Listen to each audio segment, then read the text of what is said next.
അതിമാരക രാസലഹരിയുമായി 3 യുവാക്കൾ പിടിയിൽ. ജില്ലാ പോലീസ് മേധാവിയുടെ നിർദ്ദേശപ്രകാരം നടത്തിയ അന്വേഷണത്തിൽ പറവൂർ സ്വദേശികളായ സോനു, അതുൽ, അൻവർ എന്നിവരാണ് പിടിയിലായത്.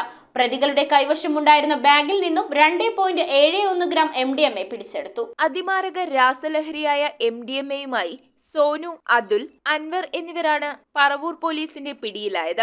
വാണിയക്കാട് നിർമ്മാണത്തിലിരിക്കുന്ന ആളൊഴിഞ്ഞ വീട്ടിൽ നിന്നാണ് ഇവരെ പിടികൂടിയത്. പ്രതികളുടെ കൈവശമുണ്ടായിരുന്ന ബാഗിൽ നിന്നും 2.71 ഗ്രാം MDMA പിടിച്ചെടുത്തു. ജില്ലാ പോലീസ് മേധാവിയുടെ നിർദ്ദേശപ്രകാരം മുനമ്പം ഡിവൈഎസ്പിയുടെ ഡാൻസ് ഓഫ് സംഘവും പറവൂർ പോലീസ് ഇൻസ്പെക്ടർ ഷോജോ വർഗീസിന്റെ നേതൃത്വത്തിലുള്ള സംഘവും ചേർന്നാണ് പ്രതികളെ പിടികൂടിയത്. News bureau, Paravur.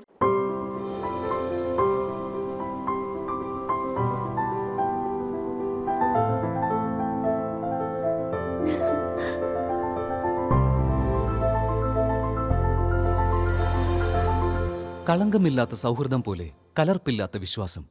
കല്ലൻസ് ജ്വല്ലറി.